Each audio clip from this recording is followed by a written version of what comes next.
go. Hello everyone, welcome to Carmelita Gardens, and we are going to go for a walk today. It's a beautiful day, it's a nice breeze, beautiful sunny day, and I'm here with some of our favorite residents, Matt and Rhonda Rossano, and their kitty. Smudge the cat. Smudge the cat, okay. So yes, everybody has a name, including houses, right? And Yes. we are here at La Maison Orleans. La Maison Orleans. They are from Louisiana, as you might guess, and came to Carmelita Gardens in 2023. Worked with Louise, our architect, to design a home. Worked with our construction crew, Harrison and crew, to build a home, and then moved down last year, August of last year. And immediately, Well, 2 years ago. Yeah. 2 years ago, It'll that's be right. It'll be 2 years in August. Yeah, that's right. Wow, how time flies. Yeah. Wow. So they immediately jumped in and engaged in community activities and functions, and joining up on committees, going around Maya Mounds, and helping off in Santa Familia Village with music lessons. I guess the senior wellness day, you were part of that. The neighborhood crime Yes, thing, we you were. did that as well. Yep. So just lots of things that they're involved in. But what we're going to kind of focus on is Carmelita Gardens community. And first, we're going to start off at their home. Matt has the one and only gym in all of Carmelita Gardens.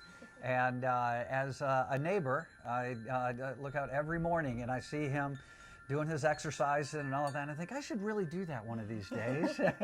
He's little by little inspiring me to avoid Sarcopenia. Sarcopenia, yes. That's right. And that is? The loss of muscle mass with aging. And it is the kiss of death, right? It is from downhill from there, Right. man. As soon So- as that happens and all the terrible things, metabolic syndrome, they call it, Okay. goes from Okay. there, which is what? Diabetes, high blood pressure, ankles start to go, joints start to go, heart starts to go, brain starts to go. Wow. You just Man, no. everything, that's it. You're shot. So that's- his exercise regime is staving that off. And I'd like to think that living in this beautiful environment helps as Oh, well. yeah, absolutely. It's a nice, healthy environment to walk around, exercise. They live on the river here. Their house is on the Belize River. And so you can get out there and do paddling, floating, all sorts of different activities. But just running around with your schedule, keeping up with young kids.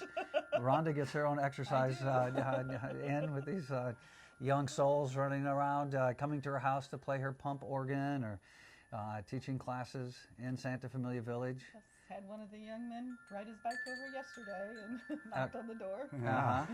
Okay, okay. I put him to work though. Oh, good. Saturday is my cleaning day, and he told me at school that he was going to come over, and I said, you know, it's my cleaning day. So he vacuumed and okay. so I put him to work. Wow, that's great. That's great. Yeah, just building these relationships. Yep. I'll tell you, that's the one thing that I just have always loved about Belize. The people are awesome, and it's really nice to be able to engage with them and do good things. Yep. All right, so Rhonda's a retired music teacher, music therapist, and Matt is a retired professor. So everything they say is like right out of the textbooks. It's And solid. It's solid. Solid, baby. It's solid, exactly. You can count on it. So stay tuned, class, as we go to the gym. Physical education class next, right? Absolutely. Let's do it.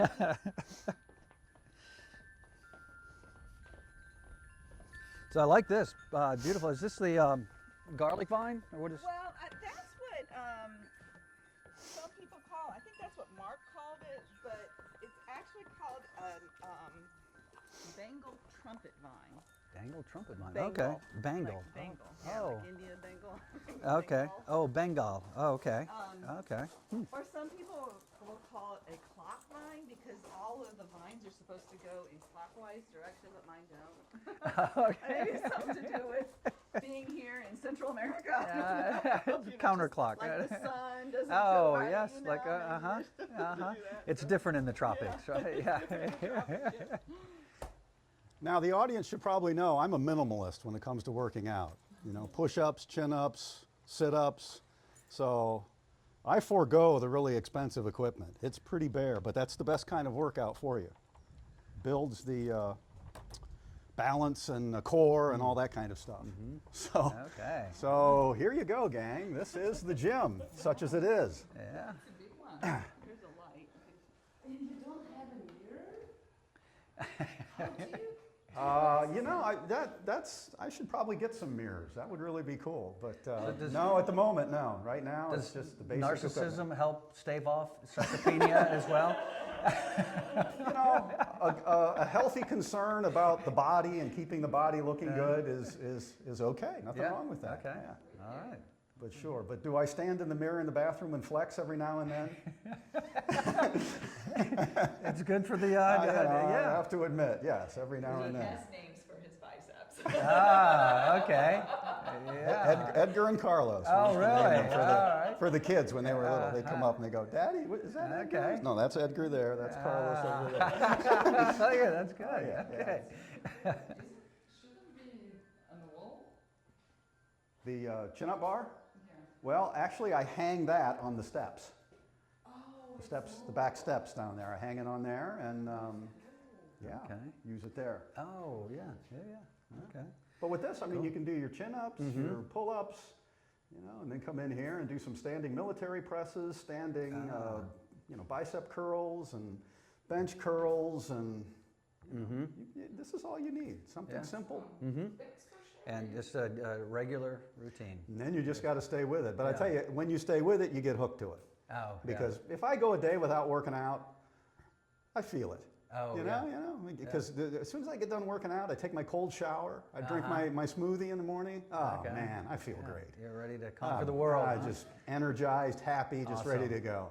And if you don't get that, if I don't get it every morning, I feel a little bit Okay. listless. Uh-huh. So, yep. All right. And that lasts all day long, so you can go for a walk That at lasts 5 until o'clock? about 6 in the evening, and then I'm about ready to go to That's- bed. Yeah, that's usually in bed by 9. Okay. It does kill your nightlife, especially as you get older. But that's good, because nothing good is going to happen to me after dark. Oh, well, that's, All I'm going to do is get in trouble. So. parents' words ringing in my ears. Yes. Nothing good happens after dark. It gets darker early here, though, doesn't it? It's not like I grew up in the Midwest, and you know, even Florida. It's not like what was it? Elise and I were in Michigan last summer, and it's right at the edge of Eastern time. Yeah. So it's like as late as it's going to get in the Eastern time, whatever. And so at 10 o'clock, Still light. it's still light. Right, yeah, I remember that. Wow. Yeah. Yeah. Wow. Okay. So this is your Here's the little, Palapa. Riverside retreat. Yes, absolutely. Nice. Wow. Oh, this is great. This is really peaceful. You It come out is. here and sit and just watch Yeah. the river, and like right now, you get the sun reflecting off of it, and just the currents, and hear the breeze blowing, and you know the vegetation. It's yep, birds Yeah. singing, stuff. Every now and then you get an iguana or something will come running Oh, across, or one of those You see agoutis. those bush rabbits? Agoutis, yeah. Yeah. Really, really nice. It's hot, but when that breeze blows, nice. Yeah. Feels good. Yeah. So you have some steps down there, I see? We do. Yeah, you hard- know. A little fishing dock down there at the bottom. Okay. Yeah, Of course, the flood took that out. Okay. there are long-term plans in my mind. You know, as things develop, and you know, with the finances and everything, of having a nice little having steps.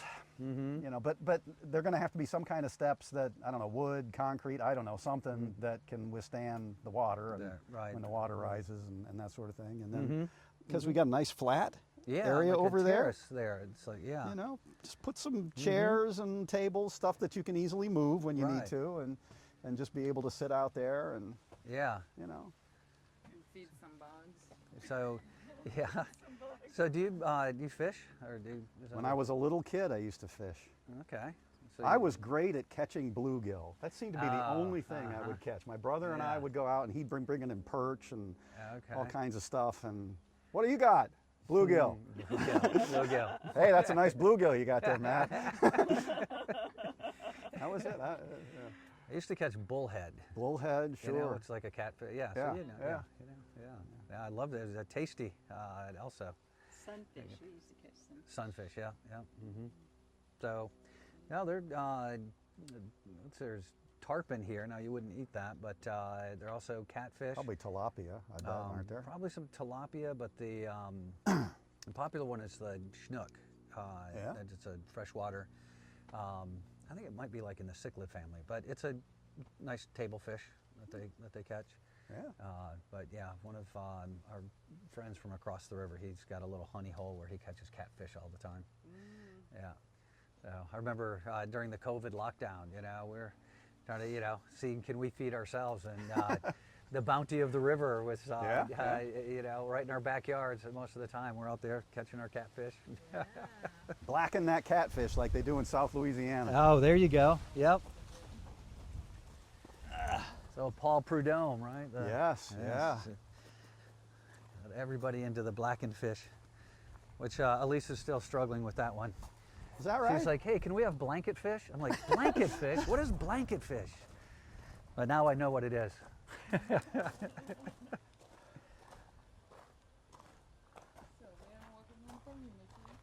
Yeah, so walking out during sunset, it's nice. Can you tell what time it is by our shadows? We're the sundial, right? We are, yes. We are. What do we call that kind of sundial? The human sundial, the An- anthropomorphic? Ana- Oh, I know what you mean. Annelid or Metric, something? something. Yeah, I remember that. Yeah. Analometric, I think. So is the sundial being constructed somewhere, and then it's going to be brought out in whole to the No, the we're space, gonna, or we're going to build it right there on site as Okay. cast in place concrete. So yeah, Ronnie will be getting going on that soon. The drawings are just being finished, and so probably, I would guess Tuesday the drawings will be ready. So then we can order the materials and start to do the earthworks, kind of berm it up, and then he'll form it, cast it. What we'll do is it won't be just like one solid concrete slab. It'll have compacted fill, so there'll be a ring around concrete, bring in the compacted fill, and then pour a slab over the top with a little bit of a slope so the rain doesn't sit. And then we can put the Maya numerals up there for the hour marks, and a little Mayan calendar. Then every morning we can go and set our watch. About right. so you're pretty confident you'll make the solstice deadline on that? Yes. Yep. Okay. Very confident on that one. So the next one that I'm trying to figure out a plan and budget and schedule for is the pool. So we had our first pool committee meeting last week, which was Frank McKenzie, Dan Silva, and Bill Hughes, and Luis and I. Elisa was kind of listening in. So the conversations mostly revolved around the construction techniques, different options, what's best in Belize. You know, Bill was a pool contractor for 30 years in Jacksonville. So he said he retired about 9 years ago. So he's like, you know, some new techniques and technologies may have changed, but here's how we used to do it. And so we're exploring the best options and filtration, coating, things like that, and just want to make sure that we build it in such a way that it'll be as low maintenance as possible. Yeah, yeah. But it's designed, you know, with the zero entry, so anybody Like who a hasn't, ramp, you can just sort of slide down and in rather sort than of, have you know, it- handicap slope, you know, the percentage, the railings to go in. So anybody who's not staved off Sarcopenia. sarcopenia will be able to go for a swim. But no diving board. You're not going to be doing any diving, huh? No, you know, that would be my dream, but not really appropriate for the community. Yeah, I haven't given up on the dream. It would just probably be in a different location. yeah. But, you know, my dream to build an Olympic diving facility in Belize. It is, I'm telling you, it is. We'll see. I'm not giving up on it. Well, years and years and years ago, when I was still an undergraduate in college, I worked at a pool store. Oh, okay. And I remember as soon as you start adding a deep end and you start adding a diving board and all this stuff, the insurance costs would just start going crazy. Yeah. And that would usually scare a lot of people off. Right, right. So now it would be an inspiration from this guy Moose Moss in Moose Moss. South Georgia. Yeah. So he was Sounds like a YouTube channel. right, right.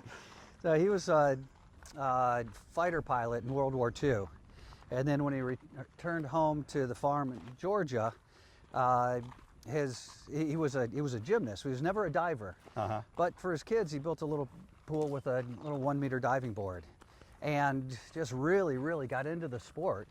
And now he's since passed, but he has an Olympic diving facility on his farm called Moose Farms. Olympiads trained at his diving facility with the multiple 1 and 3 meter boards, 5 meter platform, 7 and 10. 10 is competition, 5 and 7 are for practicing. And so he's my inspiration. I'm like, well, he did this on a little farm in Georgia. Right. And Belize, sovereign nation with, the Olympiads that they've had. And I'm thinking, I see some of the, the builds of the Belizean athletes. Yeah. And you look at like Simone Biles, and that, I'm looking at like that body type, would be a great diver. Yeah. And so I don't know if that dream will ever come true, but start by building a pool. Right. And I know nothing about building pools, which is funny. I spent most of my life in pools. It's like somebody behind the wheel of the car opens up the hood and goes, "Whoa, what's that?" I didn't know they had one of those. like, yeah, what goes into a pool? And it's like, oh, it's this. And so That new restaurant that opened up in Santa Familia has a little pool. Yeah, the Rustic Cafe. That's what it is, Rustic Cafe. We're trying to remember the name of that. Yeah, Melvin Humes. He's the same owner as the Humes family store there. So yeah, Santa Familia is growing also now. That's good to see. It is, and that paved road coming in. Yeah. That's going to really be that's going to change things a lot for Santa Familia and us.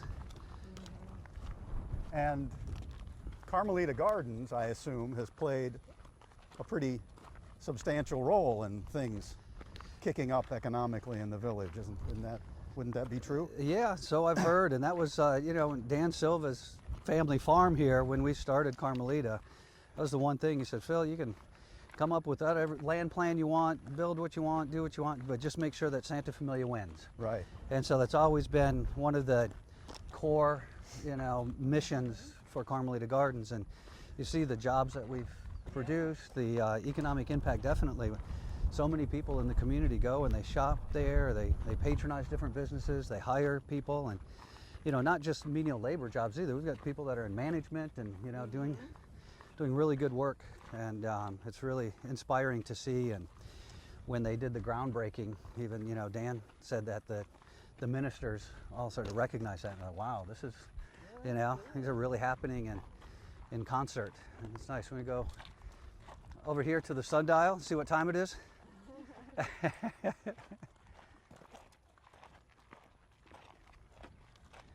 So is all this going to stay? This is a part of the sundial? No, Or this actually is just the temporary. Okay. We put signs in front of all the construction sites. Right. So Luis came up with a nice rendering of it, and then as Ronnie was preparing for our golden shovel, I had this. I was like, oh, have a brace that is the latitude, so it can serve as the gnomon until Right. we have it built. And you can see right here it is 511. So Art and I talked about we're going to start, putting all the stones around here so we can. Mark the time, Yeah, yes. we have to hit it at 5 o'clock though. So let's see. We'll see tomorrow if that's right. Neat. This will be fun. Yeah, I think so too. On Saturdays when I take my run, so I work out Monday through Friday in the gym, and then Saturday I do my Saturday morning Oh, run. Yeah. Okay. The first time you guys put this up, of course I keep my eyes down here Uh-huh. pretty tight because you don't want to step on any big rocks and twist your ankle or anything. Right, And when right. you guys first put this up, like, whoa. Oh, need to put some warning cones Yeah. out. All right. Yeah. But I did manage to get around safely and, Okay. and Good. have a good run. But Yeah, the roundabouts are all the same size, and Yeah. it is kind of surprising to see Yeah. just when it's really marked out and cars aren't just cutting off the corners, what the size of the roundabout is. And so is this going to mark how big the sundial actually is, or no, this is out a ways? So It'll what be- it is so this outside, that's the outside of the road, and then there's a 10-foot drainage Yeah. easement, and so you see where the other peg is over there. That kind of marks the full extent of the road width, which is 40. So there's 10 and then 20 for the road surface. So this is actually the inside. This is the drainage easement right here. Oh, okay. Okay, so we don't need a lot of drainage on the inside, but we do need the sundial and the walkway to drain off. So we'll do a little drainage ditch and then have a culvert that goes over to the main one. Right. But we're going to kind of bring out the surface a little bit so that people don't cut off the corner. Yeah. And then the actual sundial is going to be in there on a berm, 13-foot diameter. Okay. 13 is a sacred number, and it just felt right as we pulled the tape measure. It's like, yep, that's it. That's good. the levels of hell, in Maya mythology. The underworld, not The hell, underworld. though, Well, right? the underworld. Yes. Yeah, that could be important. Yeah, that's right. Yeah, so we could do 9, right? Then The levels of hell, or the levels of the sky. Yes, the heavens. maybe a 9-foot radius on one side, 13-foot radius on the other side. Why don't we just build a temple? One of the roundabouts. Didn't somebody think of that? Build a Maya temple. Well, we have 3 more roundabouts, so you can throw that one in the basket. Oh, we might have a temple already. It's just Well, yeah, we just have to uncover it. right, Yeah, true. right. Yeah. We should head that way. Which way we want to go? This way? Yeah, to the town square. Yeah, I'm not sure about the expression town square. Some people might think that I'm talking about myself. Town square. Who's the town square? I always imagined Carmelita kind of like Mayberry. Yes. And so I'm not sure. Do we have an Otis? I'm we not need- sure we want to go down this direction here. We need to have a little prison cell where he can let himself in and out.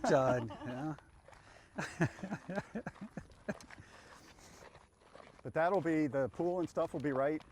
So on Right the here? other side, in the main, the kind of the triangle just past the entry roundabout, there's a triangle-shaped property which we'll kind of walk by that.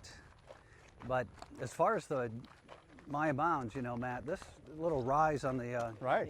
town square here, That could be something. I wonder about that too.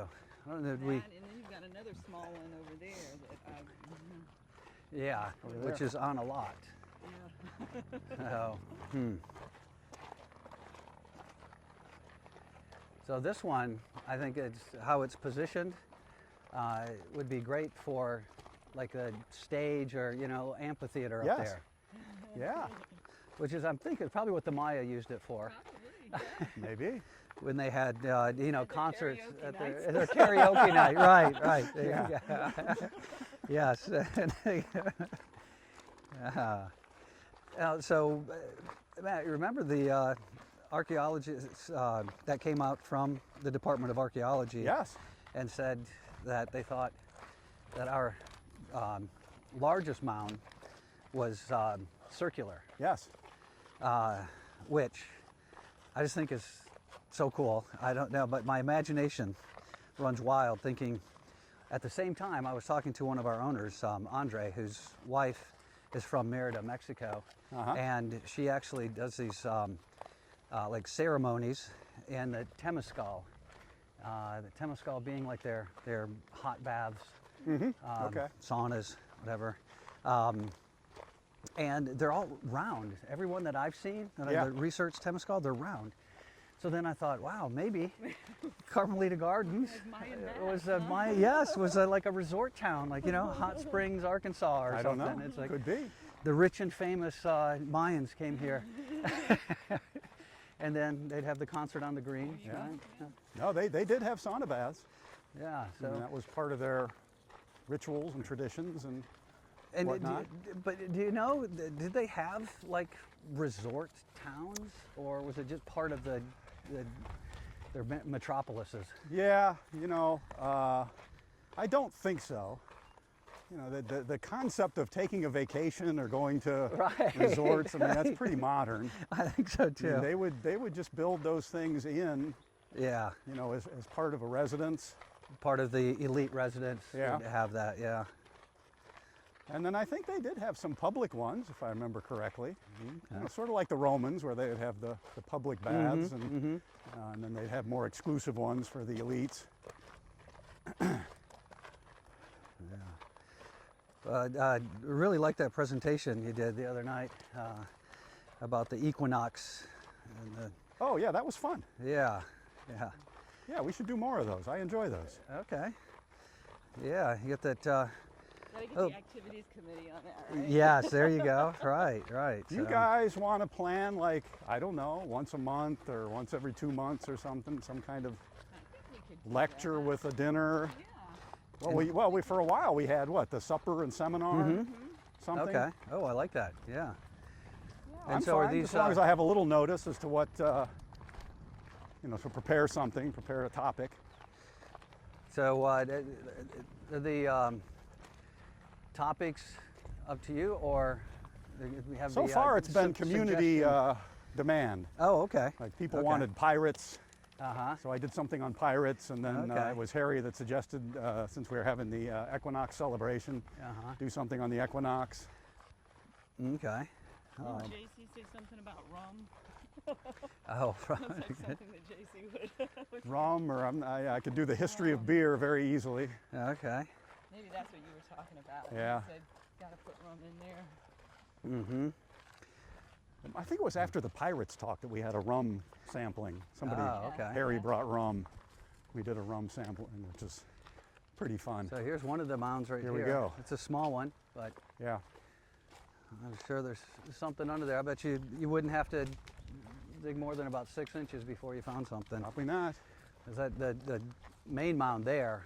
When we first came out here, and you know, I set it aside as a park, we were still kicking around over there Yeah. and seeing what was going on, and just right at the surface, there's pottery shards there. Sure, sure. My son found one where like 3 little scroll work fit together. And Oh, wow.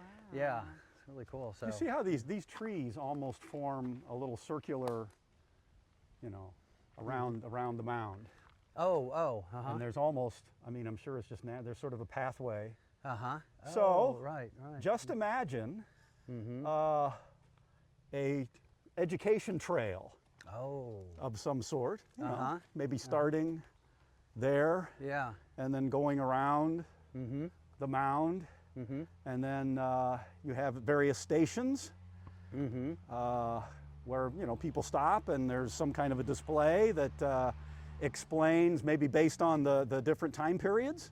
Mm-hmm. You know, the formative period, the pre-classic period, you know, the classic period. This is what was going on at that time, and Mm-hmm. you know, and then Yeah, I really like that idea. winding around, because then you got another mound over there, Yeah. Mm-hmm. winding around, and yeah. maybe ending at some place where you actually have some kind of digging going on, and Oh, yeah, that would be great. So many people would bring some students here, and learn so much. Yeah, Yeah. just and I did. I was at Kahopetch site years ago, and there was a university team there, yeah, and they, you know, asked, hey, you want to get behind the shaker? And I'm like, yeah. And so and we found, you know, a couple little shards, yeah. and somebody on another shaker found a little whistle. Oh, And Cool. so I was with this architect who's done, we've collaborated. He's like my mentor. He's one of the charter members of the Institute of Classical Architecture in New York, and he's designed a wing at the New York, the Metropolitan Museum of Art in New York. So really esteemed guy. And he's probably like 80 years old at the time. And the archaeologist is like, oh, here. And he's like, he takes, go, wow. I was like, Elvin, what are you doing? Checking to see if it works. It made a little whistle sound, but I was afraid it would just turn to dust, you know? But he gave it back, and it's like, okay, well, you're the first one that's blown that in 2,000 years. Really? Whatever. Probably. Yeah. Anyway, it was, so that kind of thing where you could Yeah. maybe not blow every whistle that you uncover, but, but get people behind a shaker and find some little artifacts. Have them catalog stuff. What do you think that is? And Right. you know, yeah. Like you said, especially young people, students that of Mayan descent who don't even really know the history, and so this would be a great facility for that. Yeah, let's go.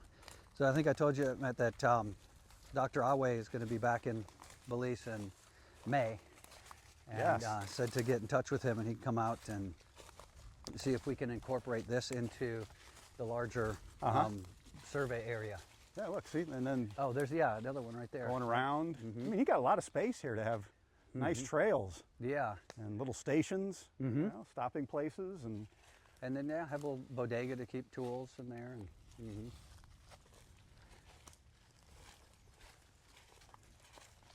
now this could be something here. Yeah, This looks pretty substantial. yeah. This is the one they said was a circular. Yeah.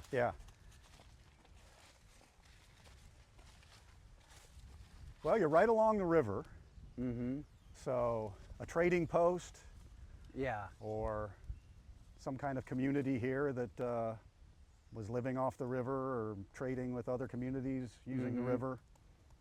yeah. All Not very far from feasible. El Pilar. So, Yeah, you know, right, that- right. You know, Cowpatch. You know, And even modern times, San Ignacio was an inland port.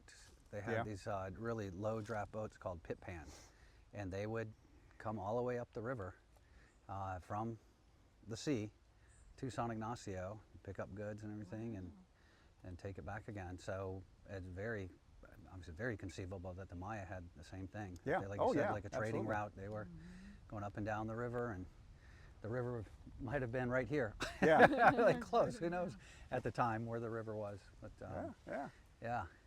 Oh, it's fascinating to think. And yeah, so this is definitely on the list of projects to come. Excellent. And so I think, like I said, we'll wait till Jaime gets back, and then Yeah. Hey, that'll be a thrill meeting him. Yeah. 'Cause, I've read a lot of his papers and seen some YouTube videos of him lecturing and Okay. all that stuff. So I got fairly familiar with the work he was doing. Okay. Yeah, and he's just as a person, he's a super cool guy. You'll get along handsomely, no doubt. Cool. Yeah. It'd be exciting to meet him. Yeah. Okay. Well, we're gonna go start the dig now. Bring my tools. Okay. Next time. Get out there with your shovel and start digging. Tools like we did get in Arkansas. Oh yeah, that's right. We went when we were in Arkansas. They have all these crystals. Yeah. It's like one of the top places in the world apparently, and so you can go out to like a quarry and go and dig up your own crystals. And so we're like, oh, that's great. We heard about it, so we went there, and so you need gloves and a little pickaxe. And so we're like, yeah, glove and pickaxe. Yes, over here for sale. Yeah, So I was like, they "What?" got all the equipment you need. It's not for rent, nothing's for, it's all for sale. I was like, okay. So we did that, and we found some really, nice little crystals. But apparently some people find some, magnificent ones. But anyway. Then they let people to try to find them. Yeah, after they get the big ones, right? Yeah. Anyway, no, I don't think we'll sell tools. She was joking. But Matt, action figures we could probably do. Oh, all right. Posing. Yeah. And they could get all the accessories, the new hat, we get that. The barbells. I want to get somebody to come in and do a mural in the gym of Arnold. Oh, Yeah, okay. Just paint Yeah. the gym up nice. Uh-huh. That's on Arnold Schwarzenegger. Arnold. Yeah, Arnold. The Arnold. Arnold. Listen, I thought from the cartoon. Arnold the Aardvark? No. Your T-shirt. SpongeBob and Snoopy. I thought about that. That's on the list too. Getting one of the local artists come in and maybe Yeah. do a nice mural in the gym one of Yeah. these days. Yeah, you got a good wall for it there. Yeah. He wanted to do it out on the front of the house, but I Yeah, said, but "No." now Yeah. you would just go Arnold on the front of the house, right? I have to draw the line somewhere. I think that'd be cool. That'd be so unique. You don't think that would bring people in here? You know, people coming in saying, we got to see that house. Oh, funny. But you know, 5 years from now, or I don't know, 10 years from now, whatever. I mean, you know, all the things that are going on. I mean, that's really going to be something going on here. You Oh, know, yeah. with the pool. Yeah. And something Yeah. going on here, and sundials, and And there'll be, little businesses Yeah, popping yeah. up on the town square. He said, little mom and pop, Floyd the barber, and what else do we have? The whole Mayberry thing. Can't remember all the businesses. There was the Fix-It shop, Elmer, anyway, yeah, okay. yeah. So, Can you tell more about the Maya mounds for the gardens? What's the idea? What do we have here? so the idea was when coming up with the plan for Carmelita as a traditional town development, we need to have different areas for neighborhoods, town square, little commercial establishments, in the green spaces, different areas for different activities. And you see kind of, cliches in the U.S. a lot, golf course development, things like that. And certainly didn't want to have that, but I thought, well, what would be a unique activity that we would have here? And when I found out that we have Maya mounds, actual real Maya mounds on the site, I said, oh, well, this is great. We can set aside a park and actually have an archaeological site here. And so I contacted the director of archaeology, who was Dr. Awe at the time. And so he came out and we looked at it, and he said, I'm not sure that, it's a hugely significant site. Every site has significance. And I said, well, I'm going to, kind of make it into a green space park. Can we excavate it, as like a hobby? And he said, whenever you're ready, let me know. We can set you up with some students, some teams, some education, and then, yeah, you can, go for it.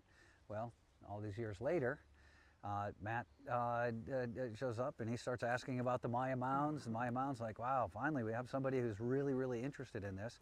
Because any project like that, it needs somebody who has a passion and interest. Otherwise, it just becomes a moribund project, kind of half finished, and didn't want to see that happen. And so, as we were just talking about moments ago, Dr. Awe, he left the Department of Archaeology to take a professorship in Arizona, Northern Arizona University. But this summer he's coming back, and we're ready. Matt's here, and I'm as enthusiastic as ever, and Dr. Awe is as well. So I ran into him around the Christmas holiday. He was at Pop's Diner, and so we had a nice visit, and Good. said he would be back in May, and we'd get together then. So what will we do? Start digging. I don't listen. That's what I'm going to do. I'm going to pay attention, listen, and see what the good doctor has to say, and what Matt can do. Right? Well, I mean, he'll have to educate us as to what the Right. steps are. I mean, I imagine first thing you got to do is clear the trees and the vegetation and stuff out. And so then you got to have loggers and people that, I mean, where are you going to take all these trees that you cut down Right. and deal with all that, and then have to have some kind of dig to figure out what's here. Right. So you grid it off. Yeah, I guess. yeah. And I don't know. Do you, take all the trees off everything first, or just section by section? Again, Yeah, that's right. Yeah, well, that's why we need a real archaeologist. Right. But it's going to be exciting. I get going on it. And you've got students, little students, in Santa Familia, that this could be, somewhere they could come for educational Right. purposes. And then you've got students, archaeology students at Galen University, not too far down the line. Right. I mean, they could get involved somehow as being the ones who are touring with the little kids, and they get experience teaching and explaining and all that kind of stuff. And even high school students now. Yeah. So was that Cahill Petch, one of Dr. Awe's former students, Matt Saunders, he went on after his university days, coming down and doing the like summer programs with Dr. Awe. Then he finished his degree and went on to become a high school teacher in Florida. And so then years ago he approached Jaime to see if he could bring high school students down instead of just college students. And apparently Jaime right away was like, come on, high schools are not, the students are not mature enough. That's not a good idea. No. And then Matt was just kept going, very persistent. And finally he's like, okay. Jaime said, we'll do a pilot program, 4 students. Let's see how it goes. So of course, Matt, he got his 4 best and brightest and just, really got them prepared. And came down, and apparently it was such a great success that Dr. Awe said, okay, we'll do that, you can start doing it. And one of the reasons was, unlike the college students, when they finish a long, hot, sweaty day digging, they shower and they go downtown and they go to the bars and they're partying up, and the next day they're like, oh, I'm digging again. High school students, they have a hot day, they get showered and they have dinner, and then they sit down and they do their homework and they do their assignments. And so Jaime's like, wow, this is a great program. Yeah. And so he's grown it to now, I actually don't know how many weeks of the summer, how many students he has, but I would love to get a hold of Matt as well and find out what's going on with his programs. Yeah. Yeah, lots of great potential, and certainly Belize attracts brilliant, passionate archaeologists. Oh yeah. And, so, as far as Maya archaeology, Belize has got it. And, got some of the best sites around. Yeah, they say that like 600 something sites that they believe exist in Belize, and just a fraction have actually been uncovered. Oh yeah. Well, there was more population in Belize during the Maya classic period than there is now. Right, isn't that a million Oh, yeah. Inhabitants or something like that? I think Caracol was larger at its peak than Belize City. In fact, it may have been larger at its peak than the entire population of Belize. Right, yeah. Still the highest building. And still the highest man-made structure in the country. Yeah, it's an Antonich, I think, isn't it? That temple? I think Caracol. Or a Caracol? Okay. Yeah, yep. Mm-hmm. Yeah. I mean, impressive. So if you are an archaeologist, This is the place to be. Exactly, yes. Come on down and join us. And yes, you don't have to wait till the classical period or whatever other period is. It's like, now. Was the best time to plant a tree 20 years ago? Right. What's the next best time? Right now. Same thing. The best time to be here was yesterday, but the next best time is right now. And there's a lot of bright future ahead of us. And like I said, the path of progress, the things that you all are doing to make Carmelita and Santa Familia Village, a more engaging, educational, fun place to be. And there's just more to come. Oh yeah. Well, after you submitted those plans for the sundial and then the pool and all the other stuff associated with that, I told Rhonda, I said, there's going to be people coming down here 5 years from now who are going to be saying, gee, I wish I'd have got in on this 5 years ago. Right. Yeah. So come on down and meet Matt and Rhonda in person.